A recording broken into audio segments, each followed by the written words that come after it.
میرے محترم طلباء ساتھیوں، جیسا کہ آپ حضرات کے سامنے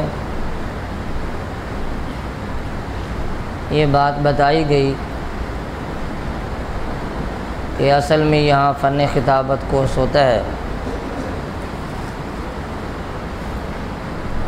لیکن یہ عنوان علمی مذاکرہ کا عنوان ہے۔ خطابت میں اور مذاکرہ میں فرق ہے، اور ہم یہ کوشش کریں گے کہ مذاکرہ ہی رہے اور خطاب کی صورت اختیار نہ کریں۔ ہمارے ایک بوڑھے مقتدی تھے، وہ کبھی کبھی ایک بات فرمایا کرتے تھے جو اس وقت ہماری سمجھ میں نہیں آتی تھی، اب سمجھ میں آتی ہے۔ فرمایا کرتے تھے آپ نے عنوان رکھا ہے درس قرآن مجید۔ آپ جب آغاز کرتے ہیں تو درس ہوتا ہے، جب آپ درمیان میں جاتے ہیں تو خطاب بن جاتا ہے، اور آخر میں ایسے لگتا ہے آپ کسی کانفرنس سے خطاب کر رہے تھے۔ تو اس وقت یہ بات سمجھ میں نہیں آتی تھی، اب یہ بات سمجھ میں آتی ہے کہ درس کو درس رکھا جائے، خطاب کو خطاب رکھا جائے، اور درس کو خطاب کا رنگ نہ ملنے پائے، اور سبق کو سبق کے انداز میں ہی سمجھنے کی کوشش کی جائے۔ تو میرے دوستو، عقیدے کے حوالے سے چند معروضات آپ حضرات کی خدمت میں پیش کرنا چاہتا ہوں۔ عقیدہ عقد سے ہے اور اسی سے عقدہ ہے، گرا لگانا، باندھنا۔ عقیدے میں انسان کی سوچ اور فکر پر ایک گرا لگا دی جاتی ہے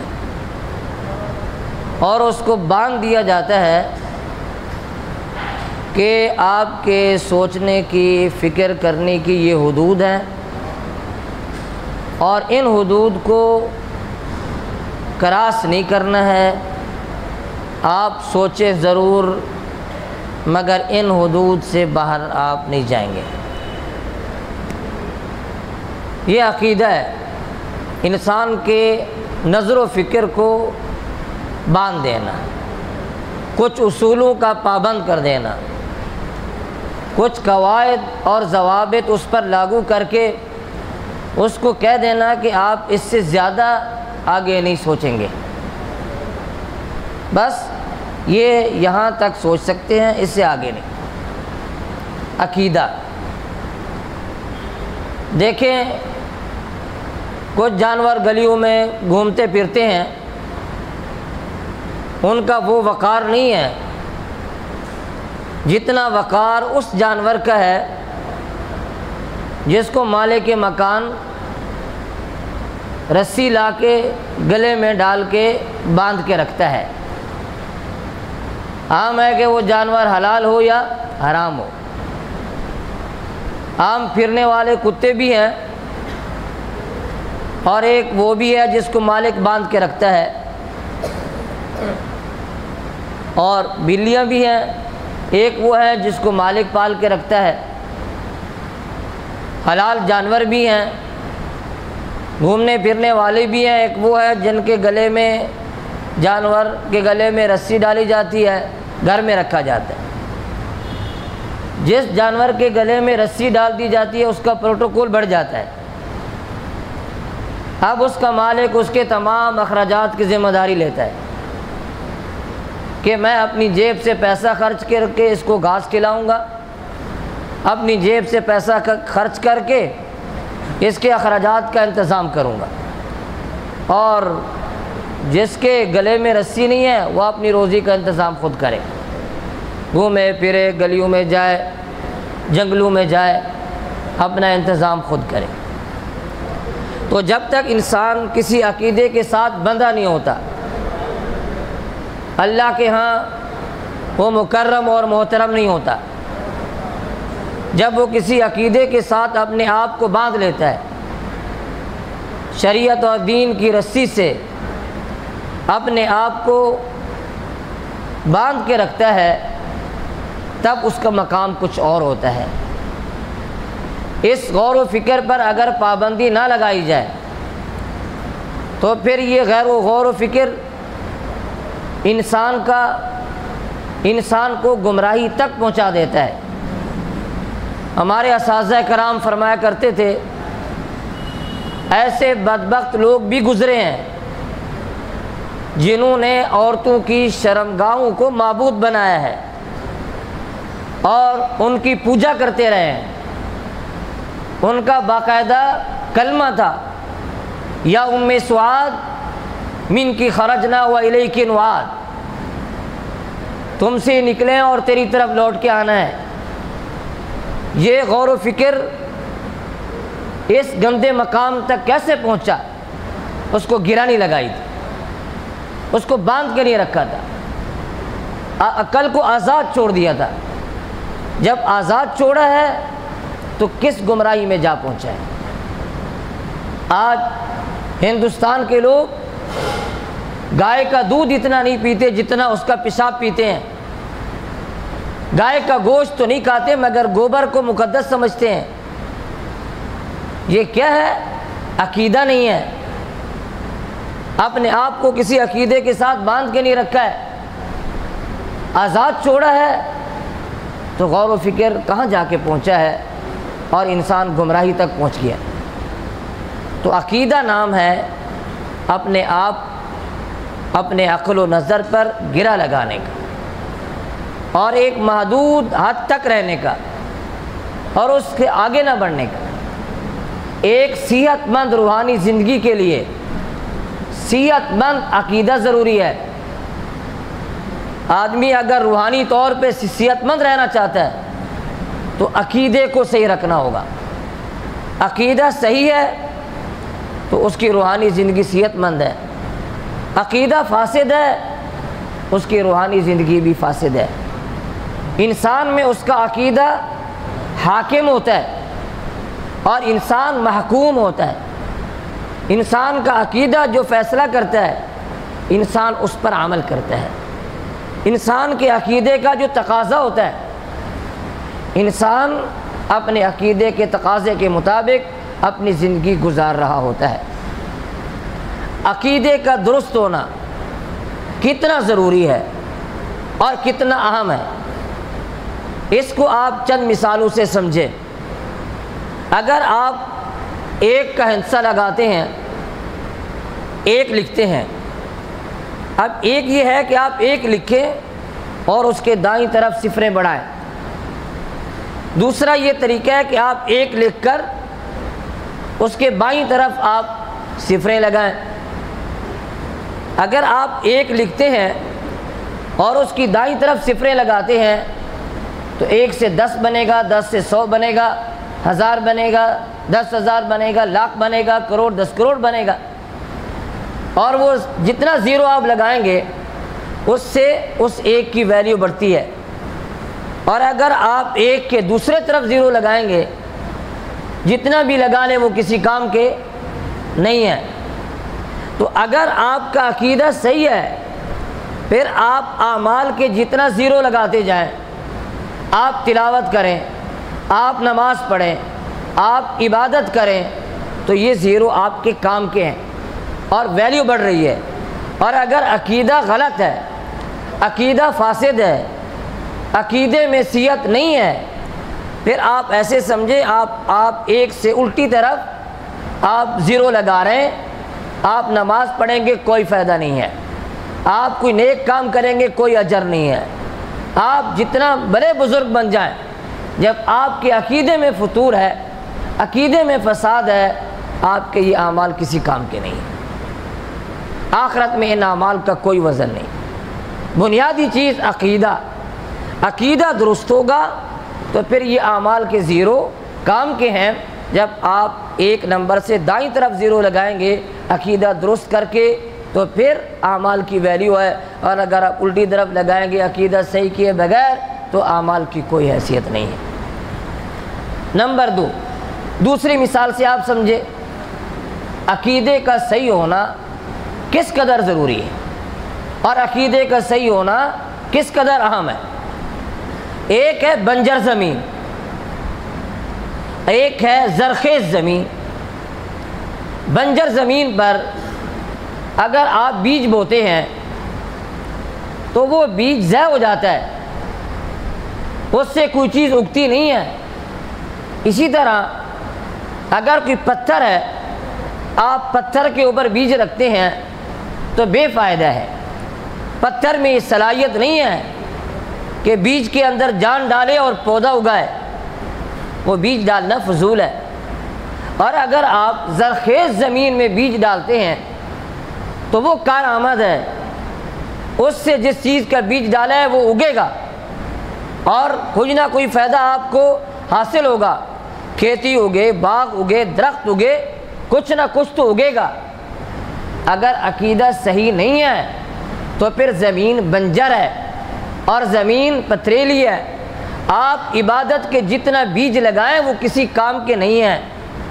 آپ پتھر پہ بیج لگا رہے ہیں، آپ بنجر زمین میں بیج لگا رہے ہیں جو کسی کام کے نہیں ہیں۔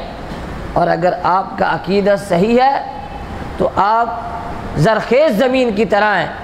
اب آپ عبادات کے بیج لگائیں گے تو وہ کارآمد ہوں گے، وہ مفید ہوں گے، ان کا کوئی نہ کوئی نتیجہ نکلے گا، ان کا کوئی نہ کوئی ثمرہ نکلے گا۔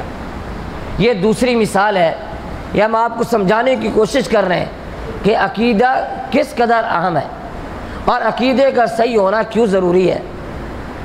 تیسری مثال دیکھیں آپ، ایک درخت ہے، نیچے اس کا تنا ہے موٹا سا، اوپر اس کی شاخیں ہیں۔ صحیح عقیدے کی مثال تنے کی سی ہے اور شاخیں یہ انسان کے اعمال ہیں۔ اگر درخت کا تنا مضبوط ہو تو اوپر شاخیں بھی ہری بھری اور مضبوط ہوتی ہیں، اور اگر تنا کمزور ہو تو شاخیں بھی سوکھ جاتی ہیں اور شاخوں میں جان نہیں ہوتی ہے۔ اگر عقیدہ صحت مند ہے پھر آپ کے اعمال بھی صحت مند ہیں، ہرے بھرے ہیں، سرسبز و شاداب ہے۔ اور اگر عقیدے کا تنا کمزور ہے تو آپ کے اعمال بے جان ہیں، سوکھے ہوئے، جلے ہوئے اور بیکار حیثیت کے ہیں۔ اگر عقیدے کا تنا مضبوط نہیں ہے، عقیدے کا تنا مضبوط ہے تو شاخیں اعمال بھی مضبوط ہیں، اور اگر عقیدہ مضبوط نہیں ہے تو پھر شاخیں یعنی اعمال کے اندر بھی کوئی مضبوطی نہیں ہوگی۔ چوتھی مثال سمجھیں آپ ایک تعمیر کھڑی کرتے ہیں، ایک نیچے کا فلور ہے، پھر اوپر، پھر اوپر، پھر اوپر، کئی منزل عمارت۔ یہ جو نیچے والا فلور ہے، نیچے والی منزل ہے، گراؤنڈ فلور، یہ آپ کا عقیدہ ہے، اور اوپر کی تمام منزلیں بامنزل اعمال کی۔ یہ نیچے والی منزل میں اگر کمزوری آئی، اوپر تمام جو منزلیں ہیں سب میں کمزوری آئے گی، اور اگر نیچے والا حصہ مضبوط ہے اوپر کی تمام منزلیں مضبوط رہیں گی۔ تو نیچے والی منزل یہ آپ کا عقیدہ ہے۔ اگر عقیدہ مضبوط ہے تو آپ کے اعمال مضبوط ہیں، اور اگر عقیدہ مضبوط نہیں ہے تو آپ کے اعمال مضبوط نہیں ہیں۔ تو عقیدے کی اہمیت، جب تک عقیدہ درست نہ ہو تب تک اعمال اور انسان کی زندگی میں روحانیت، جان، نور، قبولیت کے آثار پیدا نہیں ہوتے۔ اسی طرح جب ہم تھوڑا آگے بڑھتے ہیں عقیدے کی اہمیت پر، ہم یہ دیکھتے ہیں کہ نبی کریم صلی اللہ علیہ وسلم نے سب سے پہلے صفا پہاڑی پر کھڑے ہو کر ارشاد فرمایا، اے لوگو، اگر میں تمہیں کہوں کہ پہاڑ کے پیچھے سے دشمن حملہ آور ہونا چاہتا ہے، آپ میری تصدیق کرو گے؟ تمام لوگوں نے کہا جی ہاں بالکل ہم آپ کی تصدیق کریں گے، اور آپ نے کبھی بھی جھوٹ نہیں بولا ہے، ہمیشہ آپ سچ بولتے ہیں، یہ بات بھی آپ کی سچ ہوگی کہ واقعتاً دشمن حملہ کر رہا ہوگا۔ آپ علیہ السلام نے فرمایا اگر تمہیں میرے اوپر اعتماد ہے تو میں تمہیں قیامت کے دن سے ڈراتا ہوں، میں تمہیں آخرت کے عذاب سے ڈراتا ہوں۔ ابو لہب بدبخت بولا تبا لک یا محمد الہذا جمعتنا، آپ کے لیے آپ کے ہاتھ ہلاک ہو جائے کہ آپ نے ہمیں اس وجہ سے جمع کیا، ہلاکت تو آپ کے لیے۔ یہ پہلا خطاب آپ علیہ السلام نے اپنی قوم سے کیا، وہ عقیدے کا خطاب تھا، نماز کا خطاب نہیں تھا، روزے کا خطاب نہیں تھا، حج کی بات نہیں تھی۔ پہلا خطاب عقیدے کا خطاب تھا کہ آخرت کا عقیدہ رکھنا ہے، کہ قیامت ایک دن قائم ہونی ہے، آخرت کو سامنے رکھنا ہے۔ تو آپ علیہ السلام نے پہلا خطاب عقیدے پہ فرمایا۔ اور آپ کے علم میں ہے نماز تو بعد میں آئی ہے، معراج کی رات 5 نمازیں فرض ہوئی ہیں، یہ تو بہت بعد کی بات ہے۔ پھر جہاد، پھر زکوٰۃ، صدقۃ الفطر، حج، ان تمام امور کی فرضیت تو مدینہ منورہ میں ہے، یہ تو بہت بعد میں ہے، سب سے پہلے عقیدہ ہے۔ اسی طرح ہم دیکھتے ہیں کہ جب آپ کسی کافر کو مسلمان بناتے ہیں، کوئی غیر مسلم ہے، آپ چاہتے ہیں آپ اس کو اسلام کی دعوت دیں، اسلام میں لائیں، تو پہلا کام کلمہ طیبہ پڑھاتے ہیں، پہلا کام کلمہ طیبہ پڑھاتے ہیں۔ تو کلمہ طیبہ میں لا الہ الا اللہ توحید ہے، محمد الرسول اللہ رسالت ہے، اور یہ دونوں عقیدے ہیں، عقیدہ توحید اور عقیدہ رسالت۔ تو اسلام کے بعد سب سے پہلی چیز جو انسان کو اختیار کرنی پڑتی ہے وہ عقیدے کا صحیح ہونا ہے۔ سب سے پہلے عقیدہ، عقیدہ درست ہو، باقی اعمال بعد میں، نماز، روزہ، حج، زکوٰۃ، باقی اعمال بعد میں ہوگی، اس سے پہلے عقیدے کا صحیح کرنا ہوگا۔ اسی طرح ہم قرآن مجید پڑھتے ہیں، قرآن مجید میں اگر 6666 آیات ہیں، ان میں احکام سے متعلق جو آیات ہیں وہ کم و بیش 500 ہیں۔ 6666 میں سے احکام کی جو آیات ہیں وہ تقریباً 500 ہیں۔ باقی جو آیات بچ گئی ہیں ان میں واقعات، قصص، امثال، مواعظ، جو کچھ بھی ہے سب کا تعلق اور سب کے نازل کرنے کا مقصد عقیدے کو درست کرنا ہے اور عقائد میں اصلاح کرنی ہے۔ تو 500 آیات احکام کی ہیں، اور باقی پورا قرآن مجید آپ سے عقیدے کی صحت کا تقاضا کرتا ہے کہ آپ کا عقیدہ درست ہونا چاہیے۔ اور قرآن مجید کے نزول کا اہم مقصد اور اہم مضمون عقائد کی اصلاح ہے۔ قرآن مجید میں زیادہ تر توحید، رسالت، قیامت، موت، حشر، جنت، جہنم، یہ زیادہ تر قرآن مجید میں ذکر کیے جاتے ہیں۔ ان سب کا تعلق عقیدے سے ہے کہ آپ کے عقیدے کو درست ہونا چاہیے۔ اور پھر حضرت آدم علیہ السلام سے لے کر سید دو عالم صلی اللہ علیہ وسلم تک تمام انبیاء علیہ السلام نے جو مشترک پیغام چلایا ہے، توحید، رسالت، قیامت، سب کا تعلق عقیدے سے ہے۔ یہ پیغام مشترک ہے، ہر آدم علیہ السلام سے لے کر آپ علیہ السلام تک یہ پیغام مشترک ہے۔ عقائد کی اصلاح ہونی چاہیے اور عقیدے کی اصلاح ہونی چاہیے۔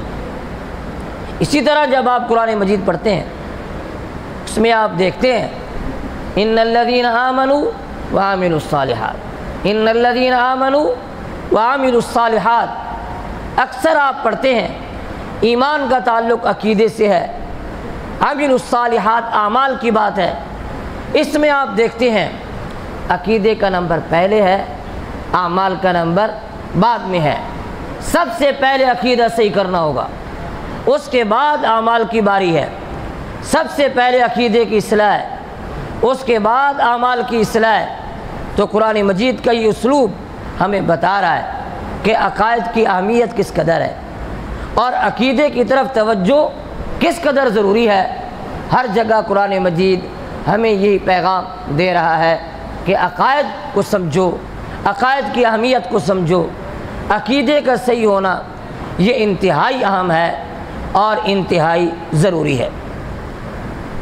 عقیدہ انسان کا کس قدر اہم ہے، آپ کو معلوم ہے کہ جب انسان کا انتقال ہوتا ہے، قبر میں آپ 3 سوال کے بارے میں پڑھتے ہیں آپ، من ربک، من نبیک، ما دینک۔ اس میں نہ نماز کا سوال ہے، نہ روزے کا سوال ہے، نہ تلاوت کا سوال ہے، عقیدے کا سوال ہے۔ قبر میں آپ سے پہلا سوال عقیدے کا سوال ہے، من ربک، عقیدہ توحید بتاؤ، من نبیک، عقیدہ رسالت بتاؤ، اور دین تمہارا کیا تھا، کون سا عقیدہ رکھتے تھے آپ۔ قبر میں سوال عقیدے کا ہے، پہلا سوال عقیدے کا ہے، عقیدے کے بارے میں سوال ہوگا۔ یہ عقائد کی اہمیت اور یہ عقائد کی فضیلت ہے کہ عقائد کس قدر اہم ہے۔ عقیدے کی اہمیت اس سے بھی واضح ہوتی ہے کہ اگر عقائد صحیح ہیں تو اعمال بھی صحیح ہیں، عقائد فاسدہ ہیں تو اعمال بھی فاسدہ ہیں۔ یہ اعمال انسان کے عقیدے پر علامت ہے، انسان کے عقیدے کی نشانی ہے۔ آپ دیکھتے ہیں ایک بندہ قبر پہ گرا ہوا ہے، سجدہ کر رہا ہے، بس آپ کو پتہ چل گیا اس کا تعلق کس مسلک سے ہے۔ اب آپ پوچھیں گے نہیں، کیوں؟ یہ اس کا عمل اس کے عقیدے کی علامت ہے، اس کا عمل اس کے عقیدے پر دلیل ہے۔ آپ کو قبر کے سجدے نے بتایا یہ فلاں مسلک سے تعلق رکھتا ہے، یہ فلاں قوم سے تعلق رکھتا ہے اور ان کے عقائد یہ ہیں۔ آپ کو اس کے عمل نے بتایا کہ یہ کس طبیعت کا آدمی ہے اور کس طریقے کا ہے۔ ایک آدمی اگر نماز پڑھ رہا ہے اور ٹانگیں کھول کے کھڑا ہے اور اس کو یہ تو فکر ہے کہ میرے ساتھ جو بندہ کھڑا ہے کندھے کے ساتھ کندھا ملانا، یہ ٹخنے کے ساتھ ٹخنا، کہ ادھر سے شیطان نہ گزر جائے، مگر اس کو یہ شعور نہیں ہے، اتنا ٹانگیں پھیلا دی نیچے سے گزر گیا تو کیا ہوگا۔ آپ نے اس کو دیکھا، آپ نے پہچان لیا کہ اس کا عقیدہ کیا ہے اور اس کا مسلک کیا ہے۔ اس کے عمل نے آپ کو بتایا، آپ نے پوچھا نہیں، آپ نے اس سے کوئی بات نہیں کی ہے۔ یہ عمل علامت ہے اس کے عقیدے کی، یہ عمل علامت ہے اس کے مسلک کی، یہ جو ہے عمل بتا رہا ہے کہ اس کا عقیدہ کس طرح کا ہے اور یہ کس ٹائپ کا آدمی ہے۔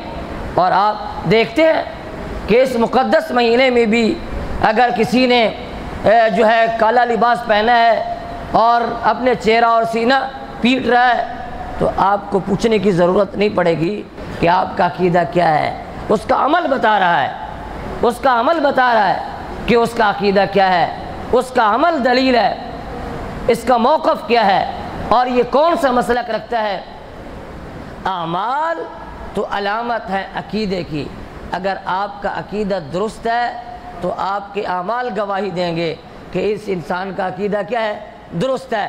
اگر عقیدہ فاسد ہے تو انسان کے اعمال شہادت دیں گے کہ اس انسان کا عقیدہ صحیح نہیں ہے اور یہ کسی اور مسلک سے تعلق رکھتا ہے یا کسی اور عقیدے سے تعلق رکھتا ہے۔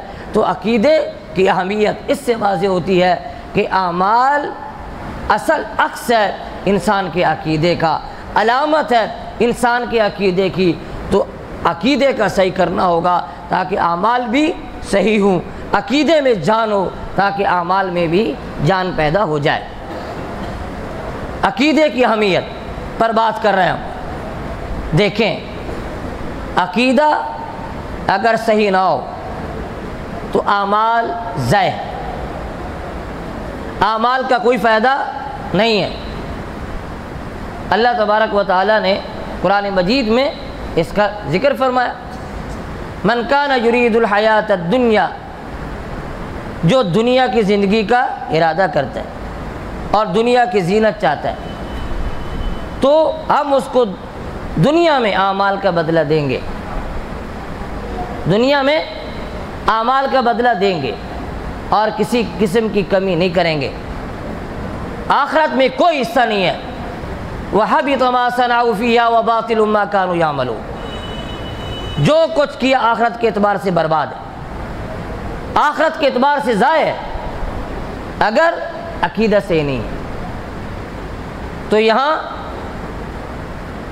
ایک قول کے مطابق یہ آیت خاص ہے کفار کے ساتھ، دوسرے قول کے مطابق یہ عام ہے کفار کو اور مسلمانوں کو۔ لیکن اگر پہلی رائے کو آپ دیکھتے ہیں تو جب عقیدہ کفریہ ہو تو انسان کے نیک اعمال کا کوئی فائدہ نہیں ہے، اور وہ سارے اعمال کیا ہیں؟ ضائع، آخرت کے اعتبار سے کوئی فائدہ نہیں ہے۔ صحیح مسلم کی روایت ہے، حضرت حکیم بن حزام رضی اللہ تعالیٰ عنہ آپ علیہ السلام سے عرض کیا، رسول اللہ صلی اللہ علیہ وسلم، زمانہ جاہلیت میں جو ہم نے نیک کام کیے ان کا کیا ہوگا؟ آپ علیہ السلام نے فرمایا، اسلمت علی ما اسلفت، اسلمت علی ما اسلفت، آپ انہی اعمال پر ایمان لائے جو آپ نے زمانہ جاہلیت میں کیے۔ اب اس حدیث شریف کا مطلب کیا ہے اور مفہوم کیا ہے؟ مختلف مطلب شارحین نے لکھے ہیں۔ ایک مفہوم یہ ہے، اسلمت علی ما اسلفت، آپ نے جو نیک اعمال زمانہ جاہلیت میں کیے اس کی برکت سے اللہ تعالیٰ نے آپ کو ایمان اور اسلام کی توفیق دی ہے، بس اس کے علاوہ اور کوئی اجر نہیں ہے۔ زمانہ جاہلیت میں نیک کام کیے، ان کی برکت سے آپ کو اسلام کی سعادت ملی، ایمان کی دولت سے سرفراز ہوئے، مگر آخرت میں اس کا کوئی اجر نہیں ہے۔ دوسرا مطلب اس حدیث شریف کا یہ ہے، آپ نے جو زمانہ جاہلیت میں نیک کام کیے اس کا فائدہ صرف اتنا ہے کہ آپ کو ان نیک کاموں کی عادت بن گئی، لہٰذا اب آپ ایمان لائے ہیں، اب نیک کاموں کی پہلے سے عادت ہے، آپ کو کوئی مشکل نہیں ہوگی، آپ نیک اعمال سر انجام دیں گے، تو یہی فائدہ ہے آپ کا۔ جو زمانہ جاہلیت میں نیک کام کیے مزید ان کا کوئی اجر نہیں ہے۔ تیسرا مطلب اس حدیث شریف کا یہ ہے، آپ نے جو نیک کام کیے، جو نیک کام آپ نے کیے اس کے بدلے میں دنیا میں آپ کی تعریف کر دی گئی کہ آپ بڑے سخی ہیں، آپ اچھے کام کرنے والے ہیں، دنیا میں آپ کو سخی کہہ دیا گیا اور اچھا انسان کہہ دیا گیا، آخرت میں کوئی اجر نہیں ہے۔ تو یہ تینوں مطلب جو ہیں یہ ہمیں بتا رہے ہیں کہ کفر کی حالت میں، عقیدے کے فساد کی حالت میں جو نیک اعمال کیے ان کا کوئی بھی آخرت میں اجر نہیں ہے۔ دنیا میں کچھ مل جائے تو الگ بات، آخرت میں کوئی اجر نہیں ہے۔ ساری دنیا کے گناہ جو ہے بخشے جا سکتے ہیں مگر ایک گناہ بخشا نہیں جائے گا۔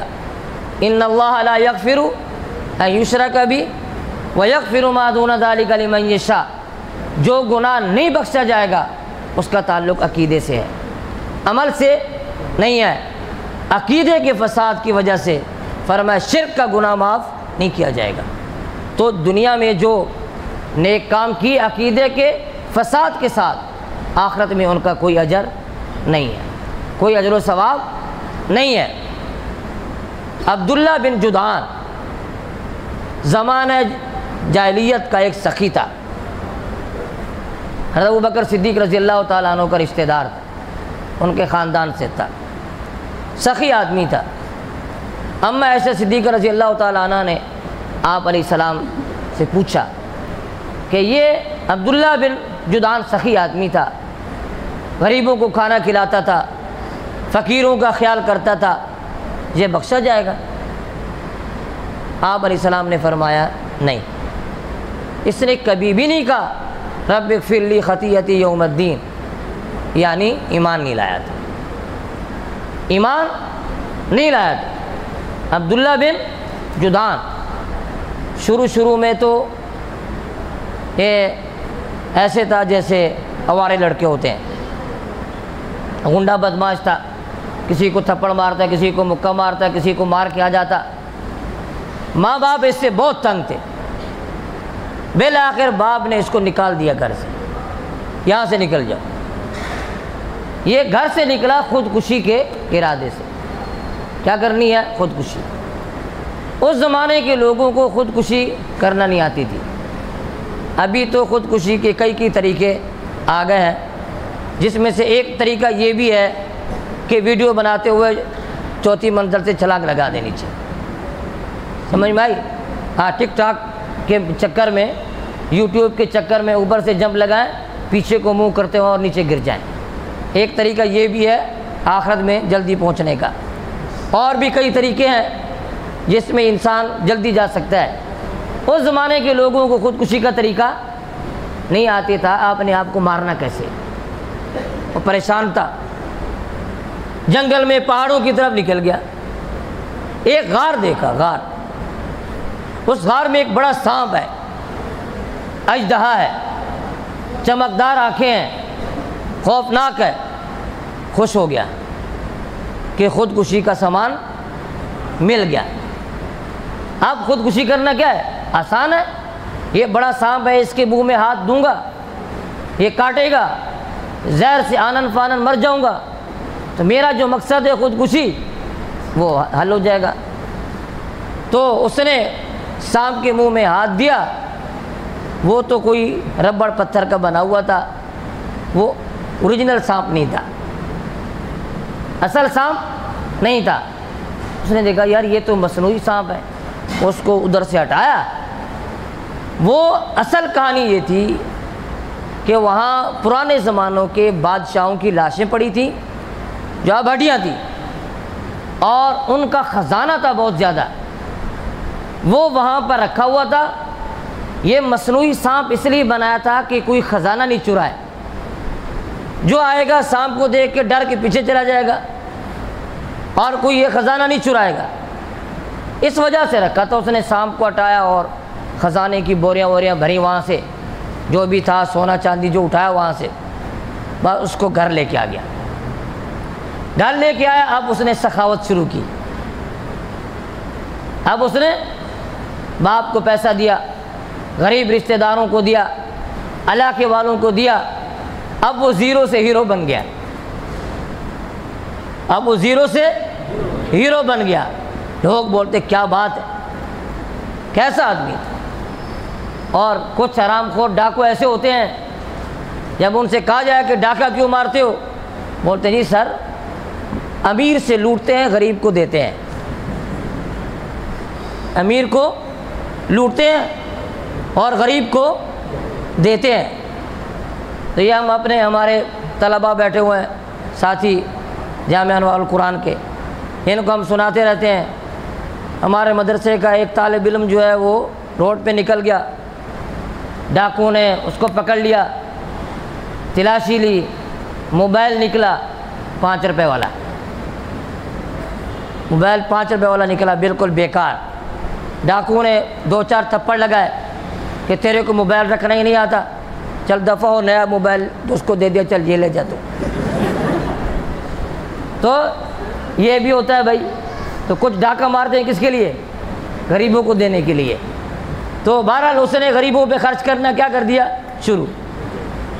سخاوت ایک ایسا عمل ہے آپ کے تمام عیوب پہ پردہ ڈالتا ہے. آپ جتنا برے ہیں، سخی ہیں، سب آپ کو اچھا کہیں گے کہ یہ بندہ ٹھیک بندہ ہے، یہ بندہ برا نہیں ہے. تو اس نے بھی خرچ کیا، اتنا خرچ کیا کہ جیسے آج کل سفر کرتے یہاں سے حیدرآباد، وہاں جو روڈ تھا، روڈ تو نہیں تھا، جو راستہ بھی تھا، اونٹ جاتے تھے. اس نے بڑے بڑے پلر بنائے، پلر اونٹ کے قد کے برابر. اس کے اوپر کھانا، دال، روٹی، پانی پلر کے اوپر رکھ دیتا تھا، یہاں سے لے کر حیدرآباد تک. بھی اونٹ والے جو ہیں، کسی کو بھوک لگے نیچے نہیں اتریں، بس یہاں پلر کے پاس آ کے اونٹ کی بریک لگائیں اور آرام سے کھانا کھائیں، بیٹھے بیٹھے پانی پئیں، پھر اگلی منزل کی طرف روانہ ہو جائیں. یہ اس کی سخاوت تھی. کہتے اس کی جو دیگ تھی، سیڑھی لگا کے چڑھتے تھے اس کے اوپر، اتنی بڑی دیگ تھی اس کی. ایک ضعیف روایت میں یہ بھی آتا ہے کہ آپ علیہ السلام نے ایک موقع پر اس کی دیگ کے سائے میں آپ کھڑے ہوئے دھوپ سے بچنے کے لیے. تو اس سے اندازہ لگایا کہ اس کی دیگ کتنا بڑی تھی. پہلے زمانے میں عرب لوگ سخاوت کا مقابلہ کرتے تھے. ایک آدمی نے سخاوت میں کیا کیا، ایک بڑا گڑا جو ہے آٹا گوندھ کے رکھ دیا. بڑا گڑا راستے میں آٹا گوندھ کے رکھ دیا. ادھر سے مخالف قبیلے کا اونٹ جب گھوڑا آیا وہ آٹے میں دھس گیا، اور آٹے کے اندر جو گردن تک، اونٹ کی گردن تک کیا تھا، آٹا. وہ سخاوت میں مشہور ہو گیا. دیکھو ماشاءاللہ کتنا آٹا بنایا گیا، یہ اونٹ کی گردن کو جا رہا ہے. اس کی سخاوت مشہور ہو گئی. تو بہرحال یہ سخی آدمی تھا. تو یہ بات تو ویسے درمیان میں کر دی ہم نے. اصل بات یہ بتانی تھی کہ عبداللہ بن جدعان جب کافر تھا اور اس کا عقیدہ غلط تھا، آپ علیہ السلام نے فرمایا اس سخاوت کا کوئی فائدہ نہیں ہے، اور اس سخاوت کا کوئی فائدہ نہیں ہوگا. یہ عقیدہ غلط ہے. اس کا عقیدہ صحیح ہوگا تو عمل میں برکت آئے گی اور عمل کا اجر ہوگا. اگر عقیدہ صحیح نہیں ہے تو پھر عمل میں جان نہیں ہے.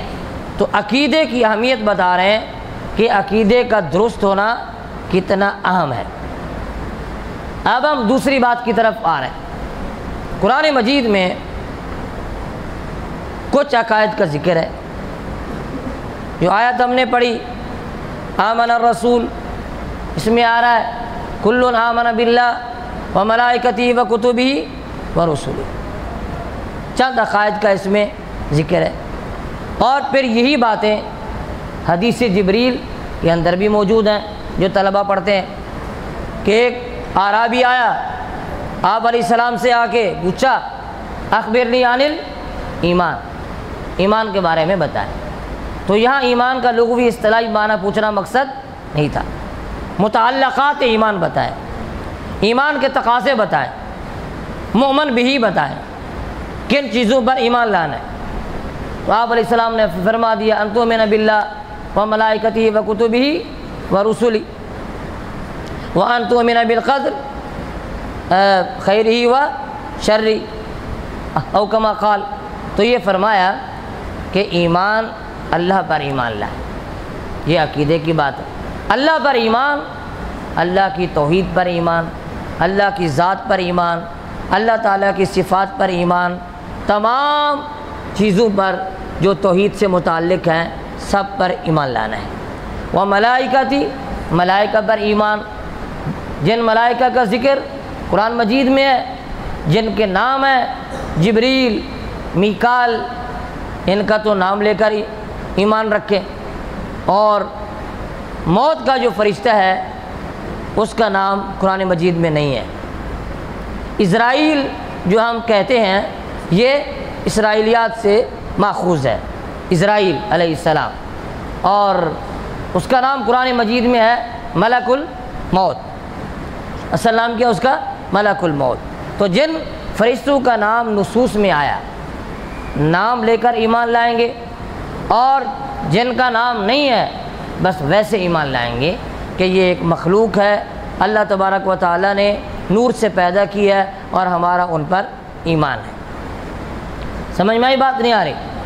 اور کتابوں پر ایمان لانا ہے، کتابیں 104 ہیں جن میں سے 4 مشہور ہیں، تورات، انجیل، زبور اور قرآن مجید، ان پر ایمان لانا ہے۔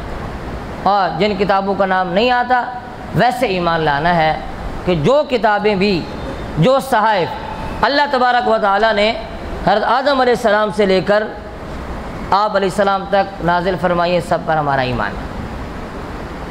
اور یہ بھی فرمایا قیامت کے دن پر ایمان لائیں، الیوم الآخر۔ الیوم الآخر کیوں کہتے ہیں؟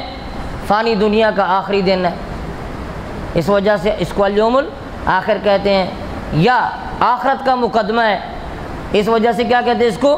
الیوم الآخر۔ دنیا کی زندگی کا آخری دن ہے الیوم الآخر۔ قیامت پر کیا لانا ہے؟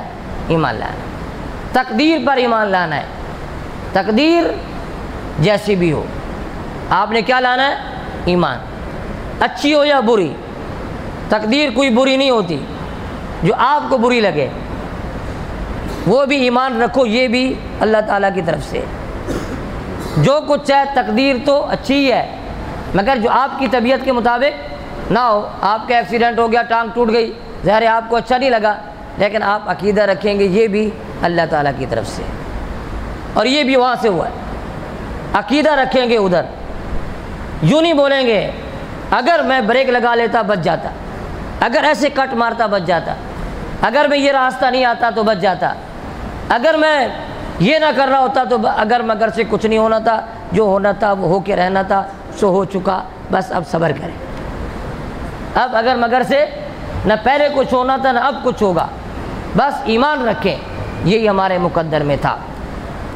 جب تقدیر آتی ہے تو تدبیر فیل ہو جاتی ہے۔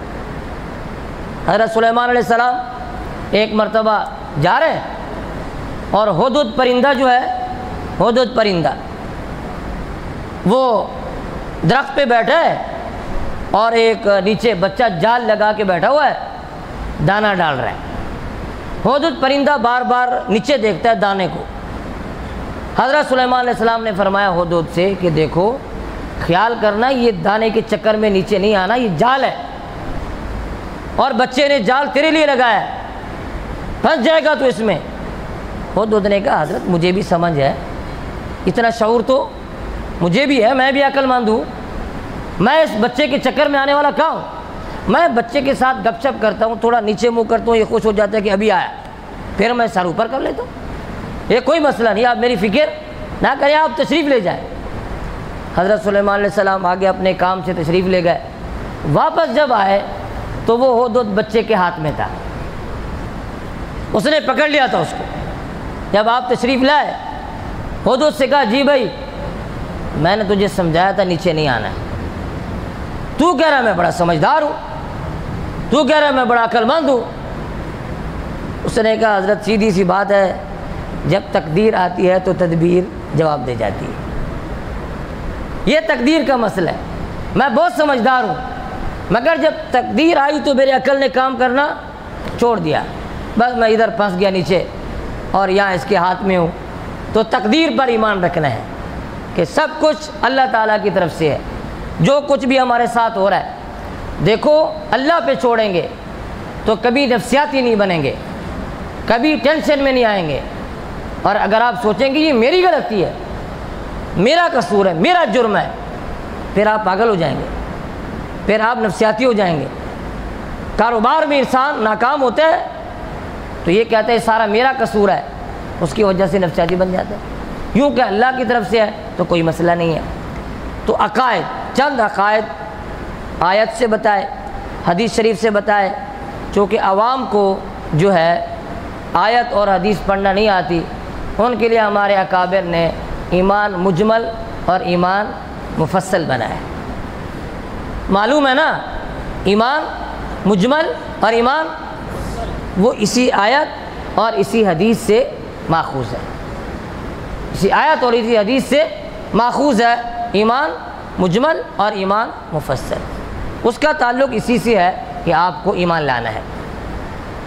تو عقائد کی بات کر رہے تھے ہم، اب بتا رہے ہیں عقائد کا ماخذ۔ عقائد کہاں سے لیے جاتے ہیں؟ عقائد کا ماخذ کیا ہے؟ عقائد دو قسم پر ہیں۔ بعض عقائد ادلہ قطعیہ سے لیے جاتے ہیں اور بعض عقائد ادلہ ظنیہ سے لیے جاتے ہیں۔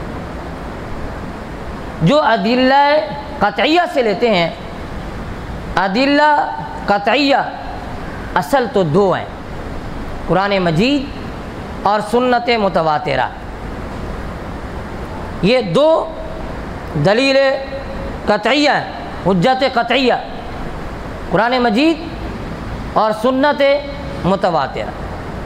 اس کے ساتھ ملحق ہے صحابہ کرام کا وہ اجماع جو انہوں نے قولاً اور عملاً کیا ہو، عملاً بھی اجماع کیا ہو، قولاً بھی، جیسے حضرت ابو بکر صدیق رضی اللہ تعالیٰ عنہ کی خلافت پر اجماع قولاً بھی ہے، عملاً بھی ہے۔ ایسا اجماع بھی مفید یقین ہے اور اس سے بھی عقیدہ ثابت ہوتا ہے۔ اور جو عقیدہ ان تین چیزوں سے ثابت ہوگا، قرآن مجید سے، سنت متواترہ سے اور اس اجماع سے، اجماع کی تین قسمیں ہیں لیکن ان میں سب سے اقویٰ کا ذکر میں نے کیا ہے، جس میں صحابہ کرام نے قولاً اور عملاً اجماع کیا ہو، یہ والا اجماع قطعی ہے۔ بلکہ نور الانوار میں آپ پڑھیں گے کہ یہ والا اجماع قرآن مجید اور سنت متواترہ کی طرح ہے، یعنی قطعیت میں، مفید یقین ہونے میں یہ بالکل اسی طرح ہے۔ تو یہ عقائد، یہ وہ عقائد ہیں جو ادلہ قطعیہ سے کیا ہوتے ہیں؟ ثابت ہوتے ہیں۔ پھر یہ جو عقائد ادلہ قطعیہ سے ثابت ہوتے ہیں، پھر آگے دو طرح ہو جاتے ہیں۔ بعض عقائد وہ ہیں جو ہر انسان کو معلوم ہے، اس کو بتانے کی حاجت نہیں ہوتی ہے۔ ہر انسان کو معلوم ہے نمازیں کتنا ہے؟ 5۔ ہر انسان کو معلوم ہے نمازیں کتنا ہے؟ 5۔ ہر کسی کو معلوم ہے اذان اسلام کا شعار ہے، ہر انسان کو معلوم ہے۔ جو ادلہ قطعیہ سے عقیدہ ثابت ہے، اگر وہ عوام میں اس قدر معروف ہو کہ ان کو تعارف نہ کرانا پڑے تو کہا جاتا ہے یہ والا عقیدہ ضروریات دین سے تعلق رکھتا ہے۔ کیا کہتے ہیں اس کو؟ یہ ضروریات دین سے تعلق رکھتا ہے۔ عقیدہ ختم نبوت یہ ادلہ قطعیہ سے ثابت اور ضروریات دین میں سے۔ عقیدہ ختم نبوت ادلہ قطعیہ سے ثابت اور ضروریات دین میں سے ہے، لہٰذا اس عقیدے کا منکر کافر ہوگا، اس عقیدے کا منکر کافر ہوگا۔ قرآن مجید کا محفوظ ہونا کہ قرآن مجید میں تحریف نہیں ہے، ادلہ قطعیہ سے ثابت اور ہر آدمی کو معلوم ہے، یہ ضروریات دین سے ہوگا، اس کا منکر کافر ہوگا۔ جو تحریف قرآن کا عقیدہ رکھے گا وہ مسلمان نہیں ہوگا۔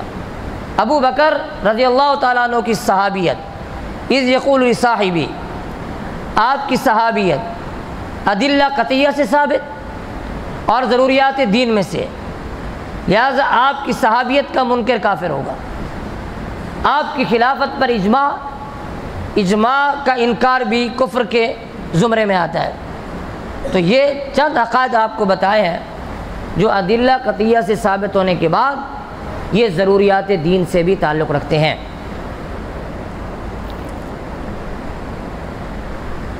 مرتد ہونا دو طرح ہے، ایک تو سیدھا سادہ ہے، کوئی مسلمان تھا نعوذ باللہ، وہ کہتے ہیں میں عیسائی بن گیا، بات واضح۔ وہ کہہ رہا ہے میں یہودی بن گیا، بات واضح۔ وہ کہہ رہا ہے میں مجوسی بن گیا، بات واضح۔ وہ کہہ رہا ہے میں ہندو بن گیا، بات واضح۔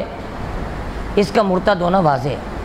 لیکن بعض لوگ وہ ہیں جو یہ نہیں کہتے ہم یہودی ہیں، یہ نہیں کہتے ہم عیسائی ہیں، یہ نہیں کہتے کہ ہم مجوسی ہیں یا ہم داریے ہیں، وہ کہتے ہیں ہم مسلمان ہیں، لیکن ضروریات دین میں سے کسی چیز کا کیا کرتے ہیں؟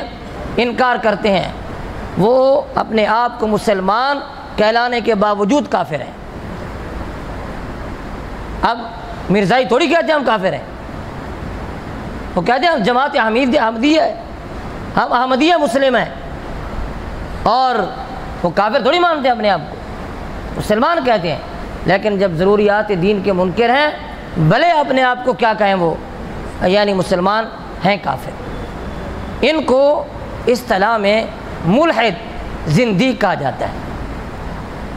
ملحد زندیق، لیبل اسلام کا، عقائد کفریہ، لیبل ایمان کا، عقائد کفریہ، لیبل مسلمان ہونے کا ہے، عقائد مسلمانوں والے نہیں ہیں، ان کو کہا جاتا ہے ملحد زندیق۔ یہ صاف ستھرے کافر سے بھی زیادہ خطرناک ہے۔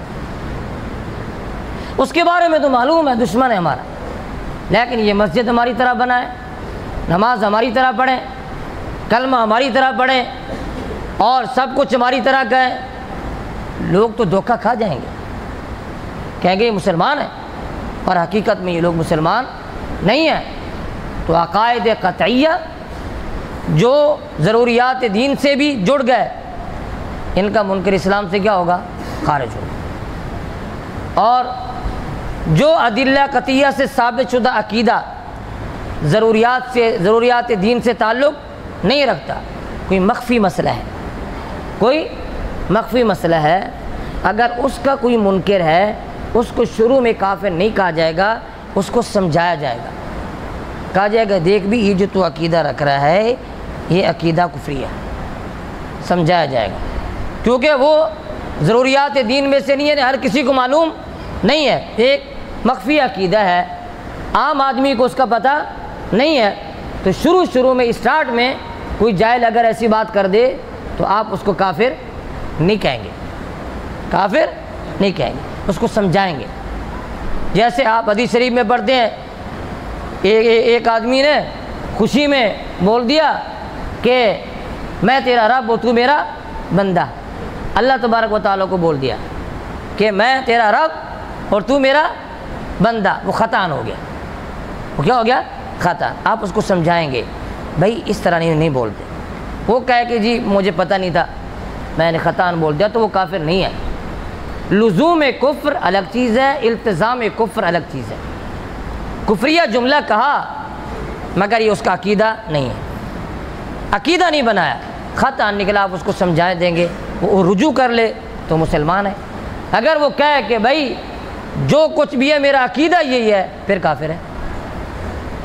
سمجھا بھی دیا کہ بھئی ادلہ قطعیہ سے ثابت ہے، پھر وہ اگر کہے کہ جو کچھ بھی ہو میرا عقیدہ یہی ہے، پھر کہا جائے گا کہ یہ اسلام سے خارج ہو۔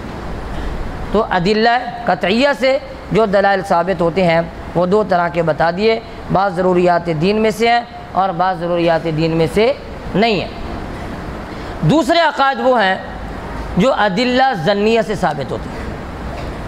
ادلہ ظنیہ میں اخبار احاد، خبر واحد جس کو آپ کہتے ہیں، اخبار احاد اگر اتنا کثرت سے کسی بات پہ جمع ہو جائے کہ اس سے یقین کا فائدہ حاصل ہو، اس سے یقین کا فائدہ حاصل ہو تو یہ بھی عقیدہ بن جائے گا۔ اخبار احاد سے اگر یقین ہو جائے کسی چیز کا تو یہ والا عقیدہ بھی انسان کو رکھنا ہوگا، یہ وہ عقیدہ ہوگا جو ادلہ ظنیہ سے ثابت ہوگا، اس کا منکر کافر نہیں ہوگا، گمراہ ہوگا، ضال ہوگا، مضل ہوگا، مگر ادلہ ظنیہ سے جو چیز ثابت ہے اس کا جو منکر ہوگا وہ کافر نہیں کہلائے گا۔ ضال کہیں گے، مضل کہیں گے، گمراہ کہیں گے، جیسے ہمارے آپس کے اندر مسائل چلتے رہتے ہیں، جیسے حیات النبی کا مسئلہ ہے، یہ اس طرح کے مسائل ہیں، تو اس کے منکر کو کافر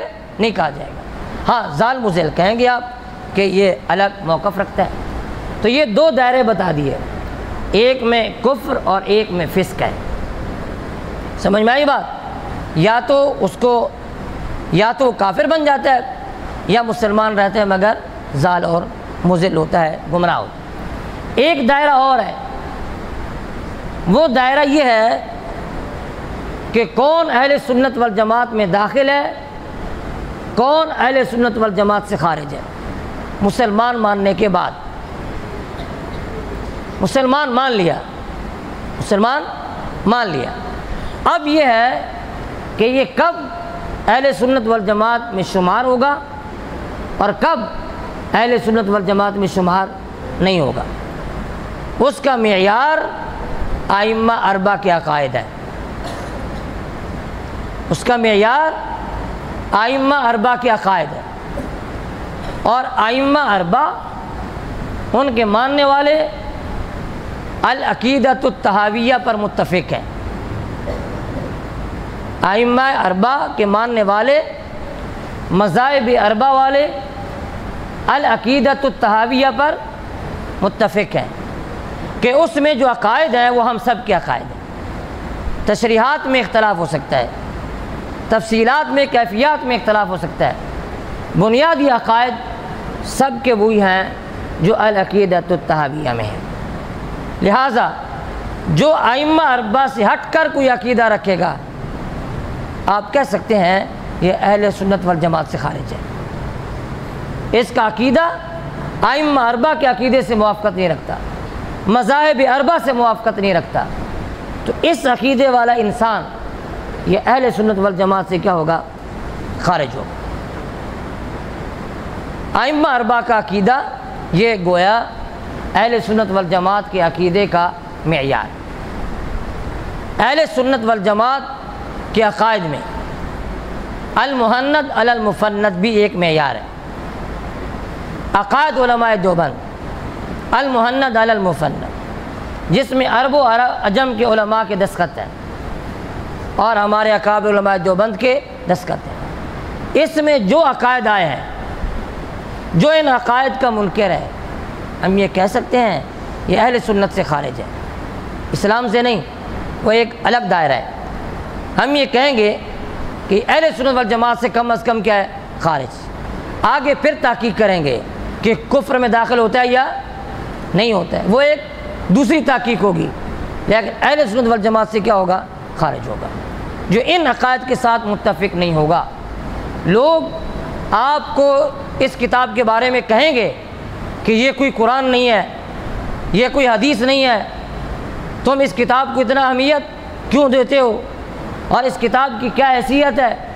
بھائی سیدھی سی بات ہے، ہم اور آپ مشرباً دیوبندی ہیں، ہم اور آپ مشرباً جہاں سے ہم نے علم کی پیاس بجھائی ہے، ہم اور آپ مشرباً دیوبندی ہیں، تو یہ کتاب عقائد علماء دیوبند کی ترجمان ہے، لہٰذا جو دیوبندی ہے وہ تو اس کتاب پر اعتماد کرے گا، جو دیوبندی نہیں ہے، دیوبندیت سے خارج ہے، اس کا موقف الگ ہو سکتا ہے، ورنہ یہ کتاب معیار ہے، دیوبندیت کا بھی معیار ہے اور اہل سنت والجماعت کا بھی معیار ہے۔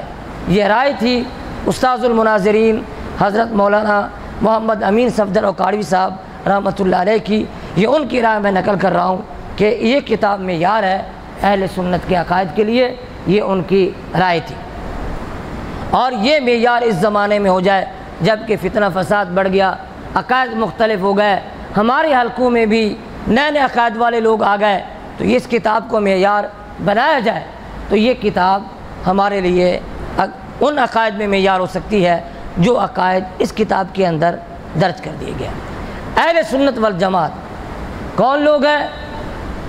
ایک تو وہ سنت پہ عمل کرتے ہیں، آپ علیہ السلام کی احادیث پر، نمبر دو ان احادیث پر عمل کرتے ہیں الجماعہ جن پر صحابہ کرام نے عمل کیا ہے، اور بات سمجھ میں آئی ہے؟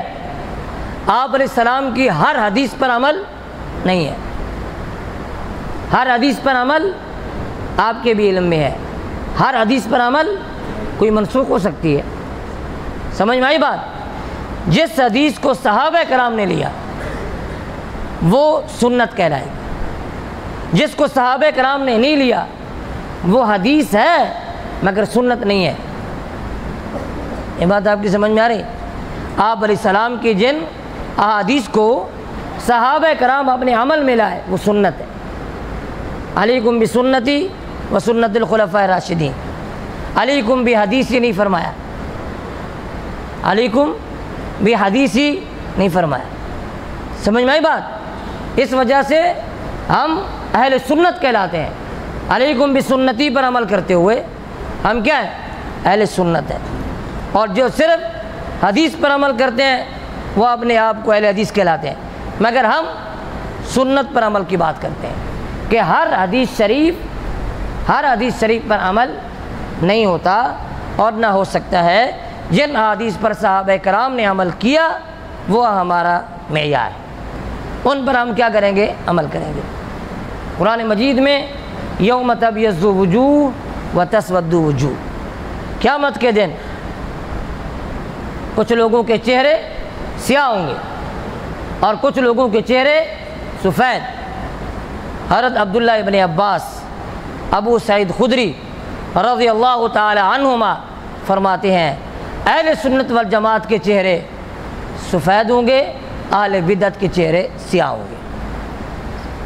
اہل سنت والجماعت کے چہرے سفید ہوں گے اور اہل بدعت کے چہرے سیاہ ہوں گے۔ اہل سنت والجماعت الکامل لابن اسیر میں ہے، سید دو عالم صلی اللہ علیہ وسلم نے فرمایا حسن اور حسین اہل سنت کی آنکھوں کی ٹھنڈک ہے۔ حسن اور حسین اہل سنت کی آنکھوں کی کیا ہے؟ ٹھنڈک ہے۔ تو یہ اہل سنت کا لفظ جو ہے یہ نصوص سے ماخوذ ہے۔ سمجھ میں آئی بات؟ تو اہل سنت والجماعت یہ ہم لوگوں کا جو ہے مشرب ہے، ہم لوگوں کا نام ہے، لقب ہے اہل سنت والجماعت۔ تو اس کا معیار ائمہ اربع، مذاہب اربع کے عقائد ہے۔ جو مذاہب اربع سے نکلے گا وہ اہل سنت والجماعت کے دائرے سے نکلے گا، اور جو ان کے ساتھ رہے گا وہ اہل سنت والجماعت کے دائرے میں رہے گا۔ یہ ایک دائرہ ہے جو ہم نے آپ کو بتایا۔ ایک بات اور ذہن میں آ گئی، قرآن مجید میں ہے وَأَنَّ هَذَا صِرَاطِي مُسْتَقِيمًا فَاتَّبِعُوا، یہ میرا سیدھا راستہ ہے، اس پہ چلو۔ تفسیر قرطبی میں آپ دیکھیں گے کہ اس میں لکھا ہے ہر امت کے فرقے تھے کتنا؟ 72۔ بنی اسرائیل کی فرقے کتنا تھے؟ 72۔ اس امت کے ہیں 73۔ اس امت کے 73۔ یہ 73واں فرقہ کون سا ہے؟ یہ 73واں فرقہ کون سا ہے جو پہلی امتوں میں نہیں تھا؟ تو وہاں بعض عارفین کا قول لکھا ہے یہ 73واں فرقہ ہم یعادون العلماء ویبغضون الفقہاء، یہ 73واں جو طبقہ ہے، فرقہ ہے، یہ وہ ہے جو علماء سے دشمنی رکھتا ہے اور فقہائے کرام سے بغض رکھتا ہے۔ یہ فرقہ اس امت میں، پہلی امتوں کے لوگ اپنے اہل علم کی، اپنے فقہاء کی اتنا قدر تو کی ہے کہ ان کو خدا بنا دیا، اتخذوا احبارہم ورہبانہم اربابا من دون اللہ، لیکن ایسی بے قدری نہیں کی ہے جس طرح یہ امت کرتی ہے۔ بات سمجھ میں آئی نہیں آ رہی؟ تو یہ گمراہ فرقے ہیں جو آپ کو علماء سے نفرت سکھائیں یا فقہاء سے بغض آپ کو بتائیں، فقہائے کرام سے ان کو نفرت ہو، یہ گمراہ فرقے۔ علماء کرام جو ہمارے اکابر گزرے ہیں اور جو موجود ہیں، جمہور کے ساتھ چلنا میری اور آپ کی نجات کا ذریعہ ہے، شاذ لوگوں کے ساتھ چلنا یہ گمراہی کا ذریعہ ہے۔ جمہور اکابر کس طرف جا رہے ہیں ہمیں ان کے ساتھ چلنا ہے۔ علیکم بالجماع اتبعوا السواد الاعظم، اکثریت کے ساتھ آپ کو چلنا ہے کہ بھی اکثریت کس طرف ہے، آپ انہی کا عقیدہ رکھیں گے، انہی کا موقف رکھیں گے، انہی کے ساتھ چلیں گے، تو یہ آپ کی کامیابی کی کیا ہوگی؟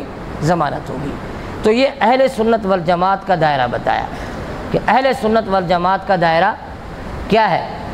مذاہب اربع اور ائمہ اربع کے مذاہب، ان کے عقائد، یہ ہمارے لیے کیا ہے؟ معیار۔ یہ عقائد کی باتیں، مذاکرے کی باتیں، یہ پہلے زمانے میں بھی ہوتی رہی ہیں، پہلے زمانے میں بھی ہوتی رہی ہیں۔ تو یہ اس مناسبت سے بتا رہا ہوں کہ اس قسم کے علمی مذاکروں میں ہم سب کو شرکت کرنی چاہیے، اور یہ اکابر سے منقول طریقے ہیں۔ دو باتیں بتا کے اپنی بات کو ختم کر رہا ہوں، دو واقعات ہیں۔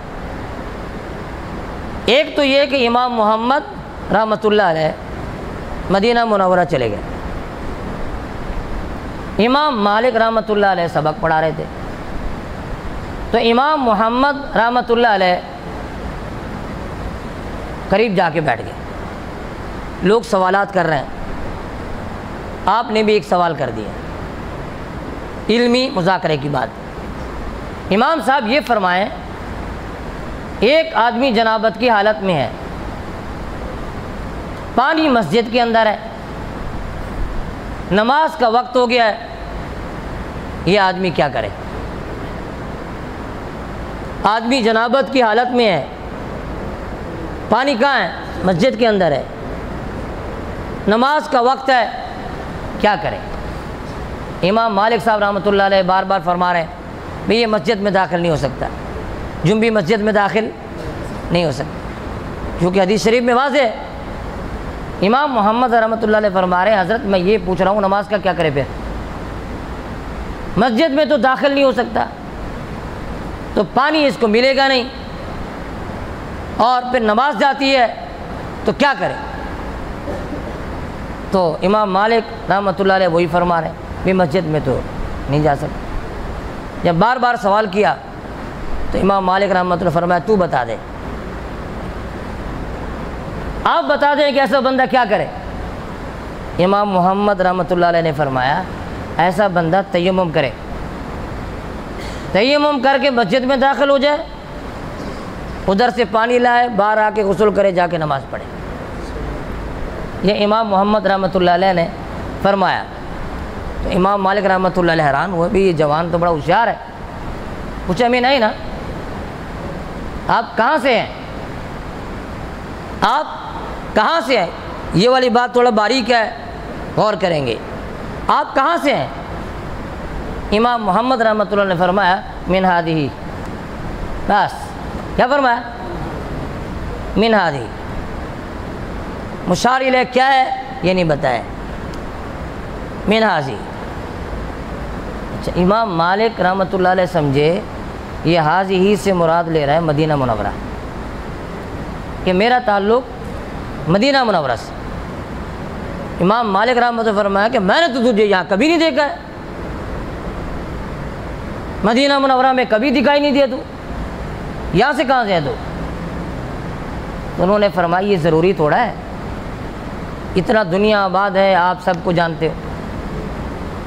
یہ بات فرمائی اور وہاں سے اٹھ کے چلے گئے امام محمد رحمۃ اللہ علیہ۔ جب وہ چلے گئے تو امام مالک رحمۃ اللہ علیہ نے ساتھیوں سے پوچھا یہ بندہ کون تھا؟ اس بندے کو کوئی جانتا ہے؟ تو ساتھیوں نے بتایا کہ یہ عراقی ہے، یہ امام ابو حنیفہ کا شاگرد ہے،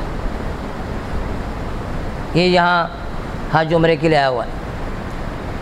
تو فرمایا یہ امام صاحب کا شاگرد اور جھوٹ بولے، یہ تو میرے سامنے جھوٹ بول کے گیا، مجھے کہہ رہا ہے میں مدینے سے ہوں، اور یہ بندہ میں نے مدینے کا بھی دیکھا نہیں ہے، امام ابو حنیفہ کا شاگرد ہو کے جھوٹ بول رہا ہے، یہ کیسے ہوگا؟ ساتھیوں نے کہا حضرت آپ اس کی بات سمجھے نہیں، وہ منہاج ہی جو کہہ رہا تھا اس کا مطلب تھا منہاج الارض، میں بھی اسی دنیا میں رہتا ہوں، سمجھ میں آئی؟ میں بھی اسی زمین پہ رہتا ہوں، اس سے مراد مدینہ منورہ نہیں تھا۔ تو امام مالک رحمۃ اللہ علیہ نے فرمایا کہ تیمم کا سوال بھی اس نے بھی مجھے مشکل میں ڈالا، مگر اس دوسری بات نے تو مجھے اور مشکل میں ڈال دی۔ پھر بعد میں امام محمد رحمۃ اللہ علیہ نے امام مالک رحمۃ اللہ علیہ کے پاس پڑھا ہے، موطا امام محمد جو ہے وہ امام مالک رحمۃ اللہ علیہ سے پڑھی ہے، یہ استادی شاگردی بعد میں ہے، لیکن پہلے کی بات یہ ہے تو یہ علمی مذاکرے پہ بات آئی۔ ایک بات اور کر کے ختم۔ ہمارے استاد تھے حضرت مولانا شبیر الحق صاحب، استاذ الحدیث جامعہ خیر المدارس ملتان، ہم نے تحاوی شریف ان سے پڑھی تھی۔ انہوں نے ایک واقعہ سنایا، یہ بات ہے ذہانت کی، علم کی بات۔ ہارون رشید کبھی اس طرح مذاکرے کیا کرتا تھا، ایک عالم کو بلا لیا، فقیہ کو بلا لیا، دلائل دو بھی، بات کرو بھئی۔ امام شافعی رحمۃ اللہ علیہ کو بلا لیا، سوالات در سوالات کیے، امام مالک رحمۃ اللہ علیہ نے بھرپور جواب، امام شافعی رحمۃ اللہ علیہ نے بھرپور جواب دیے۔ آخر میں امام شافعی صاحب رحمۃ اللہ نے فرمایا ایک سوال ہمارا بھی ہو جائے، اور ہارون رشید بہت بڑا عالم تھا، بہت بڑا عالم تھا، ایک سوال ہمارا بھی ہو جائے۔ ہارون رشید نے کہا پوچھو۔ فرمایا امام شافعی صاحب رحمۃ اللہ علیہ نے، ایک بندہ مر گیا ہے، 600 درہم چھوڑے ہیں، 600 روپیہ، اور اس کی ایک بہن ہے، اس کو صرف 1 روپیہ ملا ہے۔ بات سمجھ میں آئی ہے؟ ایک بندہ ہے، وہ کیا ہو گیا؟ فوت ہو گیا، چھوڑا کتنا ہے؟ 600 روپیہ۔ اس کی ایک بہن ہے، اس کو ملا ہے 1 روپیہ۔ آگے خود بناؤ، ورثہ بھی خود بناؤ، مسئلہ بھی خود حل کرو، بس نتیجہ دکھاؤ کہ بہن کو 1 روپیہ ملتا ہو۔ وہ ہارون رشید تو ہکا بکا ہو گیا، ابھی یہ کہاں آتے ہم لوگوں کو بھائی؟ فرمایا بناؤ۔ تو جب اس کو کچھ نہیں آتا، فرمایا امام صاحب یہ بھی آپ ہی فرما دیں۔ شروع سے لے کر اب تک سارے آپ نے جوابات دیے، چلو اس مسئلے کا بھی کیا ہو جائے؟ جواب ہو جائے۔ تو امام شافعی صاحب رحمۃ اللہ علیہ نے فرمایا دیکھو، ایک مرد مر گیا ہے، ایک آدمی کا کیا ہو گیا ہے؟ انتقال۔ اس کی والدہ ہے، ایک بیوی ہے، 2 اس کی بیٹیاں ہیں، 12 اس کے جو ہے بھائی ہیں، 1 اس کی بہن ہے۔ فی البدیہہ بنایا، ایک آدمی کا کیا ہو گیا ہے؟ انتقال، والدہ ہے، بیوی ہے، 2 بیٹیاں ہیں، 12 بھائی ہیں، 1 بہن ہے، اور ہے 600 روپیہ۔ کتنا ہے؟ 600 روپیہ۔ اب 600 روپے کا ثلثین دینا ہے 2 بیٹیوں کو، 600 روپے کا ثلثین دینا ہے 2 بیٹیوں کو۔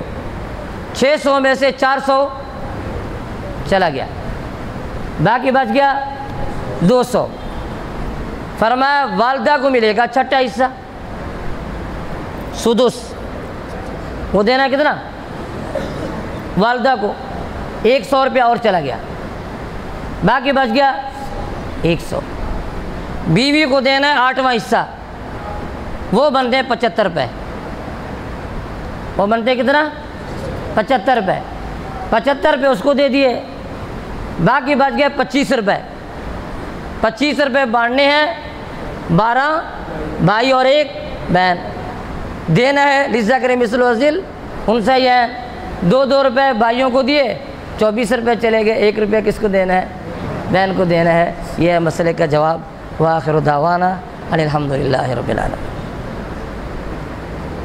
کھول بھی کیا ہے؟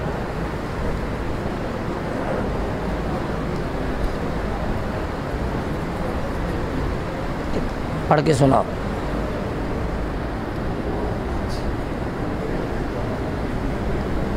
بعض اہل تشیع اپنے آپ کو جہالت کی بنیاد پر شیعہ کہتے ہیں، اور انہیں شیعوں کے عقائد کا علم نہیں، صرف اہل بیت کی محبت پر اپنے آپ کو شیعہ کہتے ہیں۔ ان پر تکفیر کا کیا حکم ہے؟ یہ سوال ہے کہ بعض جو روافظ ہیں وہ جاہل ہیں، ان کو پتہ نہیں ہے عقائد کیا ہوتے ہیں اور بات کیسے کرتے ہیں، ان کو کسی چیز کا پتہ نہیں ہے۔ آیا ان کے اوپر جو ہے کفر کا اطلاق ہوگا یا نہیں ہوگا۔ جاہل جو ہوتا ہے، جس کو کچھ پتہ نہیں ہوتا، وہ ایمان میں، عقائد میں کسی کی تقلید کرتا ہے۔ اس کا لیڈر دیکھو، وہ جس کو امام مانتا ہے اس کو دیکھو، جس کے عقائد سے اس کو اتفاق ہے اس کو دیکھو، اسے بتایا جائے گا کہ جس کی تم اقتداء کرتے ہو اس کے عقائد کفریہ ہیں، لہذا تمہیں یہ موقف چھوڑ دینا چاہیے۔ اگر وہ کہے کہ بھی جو کچھ بھی ہے میں تو اسی کے ساتھ چلوں گا، بس اس کو مزید سمجھانے کی ضرورت نہیں ہے، کفر خود بخود ہوگا۔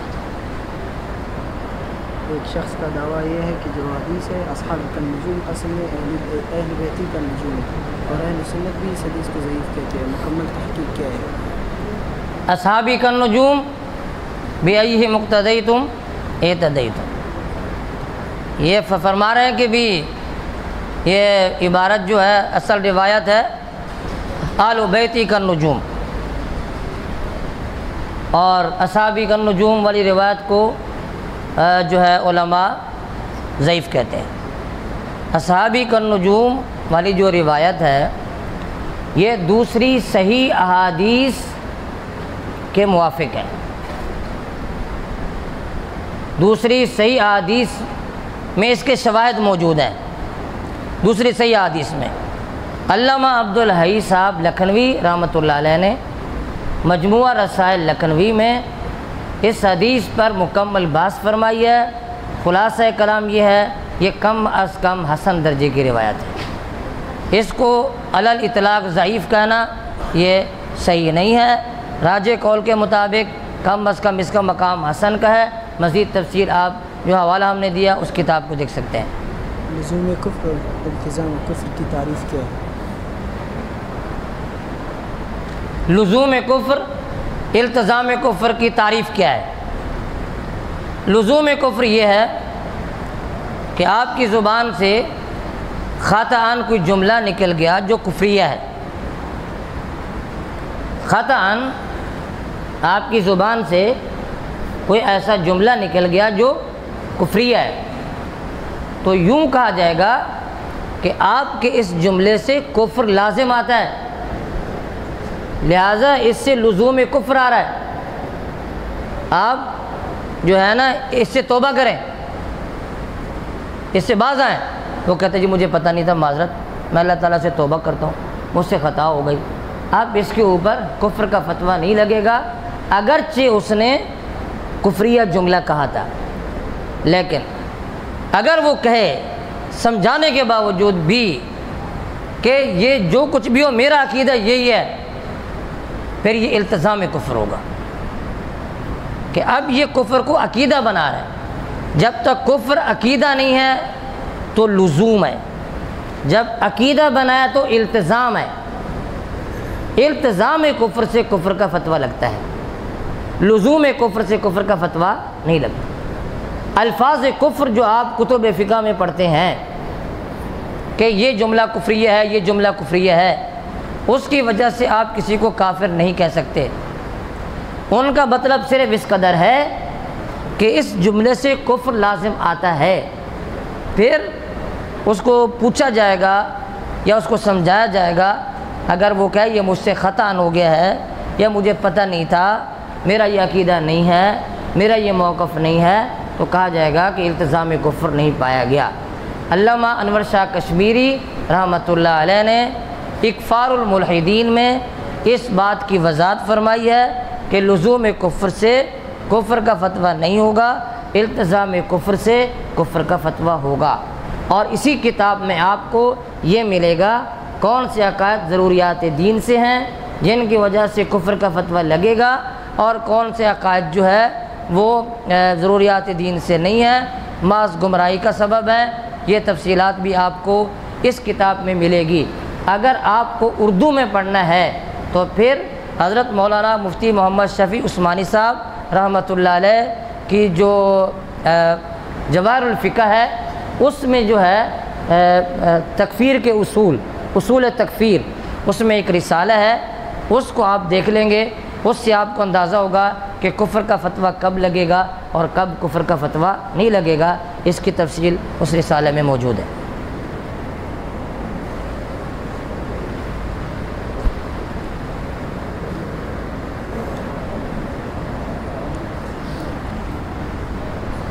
الحمد للہ رب العالمین والعاقبۃ للمتقین والصلاۃ والسلام علی رسولہ الکریم ربنا آتنا فی الدنیا حسنہ وفی الآخرۃ حسنۃ وقنا عذاب النار۔ یا اللہ ہم سب کی خطائیں معاف فرما، یا اللہ ہم سب کے گناہوں کو معاف فرما، یا اللہ ہم سب کی مشکلات کو آسان فرما، یا اللہ ہم سب کی پریشانیاں دور فرما۔ یا اللہ یہ ہمارے نہایت ہی محترم طلباء اپنے اپنے اداروں سے سفر کر کے یا اللہ خالصتاً تیری خوشنودی کے لیے اس علمی مذاکرے میں ہر ماہ شریک ہوتے ہیں۔ یا اللہ ان کی شرکت کو قبول فرما، یا اللہ ان سب کے حافظے میں ذہانت میں ترقی عطا فرما، یا اللہ ان سب کو علم دین کی خدمت کے لیے قبول فرما، یا اللہ ان سب کو صراط مستقیم پر چلتے رہنے کی ہمت اور توفیق عطا فرما۔ یا اللہ ہم سب کو اپنے اکابر پر اعتماد نصیب فرما، یا اللہ عقائد صحیحہ کے ساتھ یا اللہ ہم سب کو منسلک یا اللہ رہنے کی توفیق عطا فرما۔ یا اللہ یہ اس مجلس جو اس کے انتظام کرنے والے ہیں، بالخصوص ہمارے نہایت ہی محترم دوست برادر حضرت مولانا محمد عدنان کلیانوی صاحب دامت برکاتہم العالیہ، جو فن خطابت کورس کی بھی روح رواں ہیں اور اس علمی مذاکرے کی ترتیب کے بھی روح رواں ہیں۔ یا اللہ ان کی ان خدمات کو قبول فرما، یا اللہ ان کو مزید علم دین اور مسلک کی خدمت کے لیے قبول فرما۔ یا اللہ ہم سب کی دعائیں قبول فرما، یا اللہ ہم سب کا خاتمہ ایمان پر فرما۔ یا اللہ جو بھی لوگ یا اللہ اس معاملے میں جو ہے معاونت کرتے ہیں، تعاون کرتے ہیں، مالی طور پہ حصہ ملاتے ہیں، اخلاقی طور پر حوصلہ افزائی کرتے ہیں، یا اللہ اس مجلس کے جو بھی منتظمین اساتذہ کرام ہیں اور یا اللہ معاونین ہیں، سب کی محنتوں کو قبول فرما، سب کے مال میں، رزق میں، اولاد میں برکت عطا فرما۔ ربنا تقبل منا انک انت السمیع العلیم وتب علینا انک انت التواب الرحیم۔ صلی اللہ تعالی علی خیر خلق محمد وعلی آلہ واصحابہ اجمعین برحمتک یا ارحم الراحمین۔